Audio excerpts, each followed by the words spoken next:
Good morning guys! May vlog na naman tayo for today. This time, may gagawin tayong bago. First time ko lang gagawin to sa channel na to. Ito ang unboxing. So yan, binigyan tayo ni wifey ng isang adjustable quadruped na nakalagay. Adjustable quadruped. Tapos, nakalagay sa likod nito AI 360 face tracking, balance handling, detachable phone mount, may remote control nakalagay, 360 rotation, multifunctional. So, ang pangalan nito ay P10. Yan, P10. Tapos sa gilid may nakalagay PNW P10. So, tingnan natin kung ano laman ito. Yan, open. Saan natin siya? So, unang bukas, meron siyang Type-C na cable. So, most probably, ano to? Yan. Type-C. Charger, siguro. Pang charge. Tapos, ito na yung pinaka-unit. Oh, mahaba siya. Mahaba. Yan pa sa loob. Tingnan muna natin yung mga nasa loob. Okay. So, meron siyang another cable. Tapos, buksan natin. Cable, Type-C rin. Puso na yung Type-C talaga eh. Tapos ano to? Uy! Ilaw! So meron siyang ilaw. Yan. Nice. Super. Okay. User's manual. Yan. Pero mukhang namang madaling kapain lang to. Ayan, may instructions. Sorry, sa likod. Dito pala. Yan, may mga instructions niya. Okay. May natin tingnan yan. Tapos meron pa siya isang ilaw. So, dalawang ilaw, dalawang cable, bali tatlo. Yung ilaw niya, may separate na charger. May separate na cable. So, buksan natin kung may ilaw. Yun! Okay ba? Yan, tingnan natin itong pinaka-unit mismo. Oops! Mahaba siya guys, saka medyo may weight. Saan natin? Yan. Na! Tcharan! Wow! Yan, ang laki niya. Malaki siya guys. Siguro lampas 1 foot to. Yan.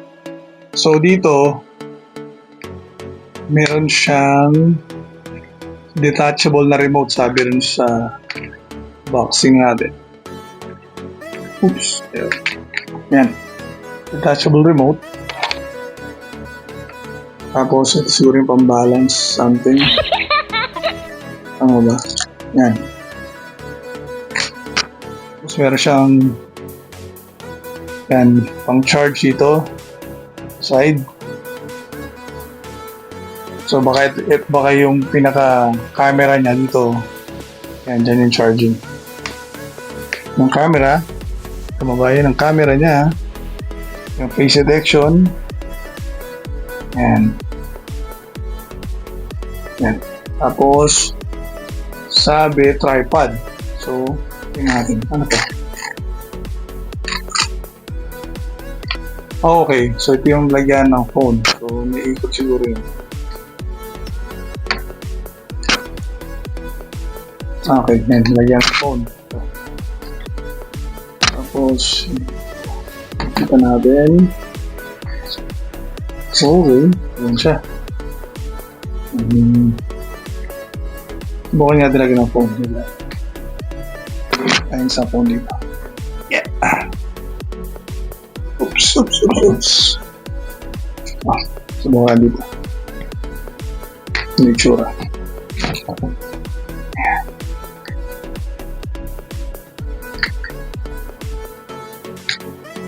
So, yun. Yan. Ba? Tama ba ako ng plate? Hindi. Yan. Not bad. Tapos naro-rotate din to. Oh, yan. Pag siya parang pa-portrait. Yan, okay. Yun. So, may face detection daw siya. Tingnan natin kung ngayon. Wait lang. Ano na natin yung tripod. Luwagan. Oops.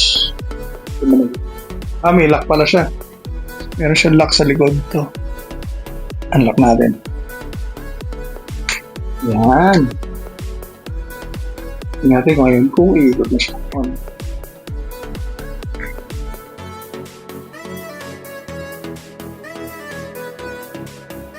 Yun, gumagalaw siya guys. Feeling ko kailangan connected dun sa phone. Pero gumagalaw siya. Yun. Oh. Ano ba? Hindi pala nag-360 kasi. Hindi pa connected to eh. Naku, i-connect mo pa to na phone mo. Eh, hindi naman to yung ginagamit yung phone. Yung ginagamit kong phone ito. Yan, yung pinang-video ko. So, off muna natin. Yan.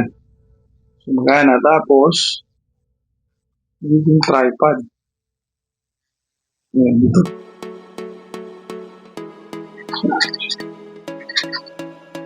Yan. Yun! Wow! Ganda! Yan ba? So, napaka-convenient niya. Pag mag-vlog ka, patong mo lang to sa isang side ng table. Diba? Patong lang gano'n, no? Yan, pero mo. Patong mo siyang ganyan. Tapos, patong mo na natin. Tapos, hands-free ka na. Yan, tapos, alam ko na adjust pa to eh. Dati na. Parang, mahaba ito. Yun! Wow! Wow, ang ganda. Mahaba. Yun! Di ba? Ito mahaba po siya pero huwag natin isagad. Mamaya na natin siya testingin. Yan! Ganda! Yan! Natin mo na. Ganda nito talagang gamitin. Hindi ka na mahihirapang maghawak ng phone. Diba? Tsaka, parang ano siya, yung lock. So, nakalock na, hindi nagagalaw. So, pag nagbablog ka, nakalagay dito parang gimbal. Ano ba yun nakalagay dito sa manual? May nabasa ako eh. Kaya ano, tracking gimbal quadruped. Yun ang pangalan niya. So, most likely, wala tong ano, hindi, baga stable to. May stabilizer siya. So, kahit anong gawin mo pag nag-vlog ka, basta nakakonect dun sa app, eh, hindi ka umaalog-alog. So, yun. So, yun guys, ito lang ang aking vlog for today. Para ipakita sa inyo itong bagong binigay sa akin na quadruped. Okay? Till next time, have a good day. Goodbye.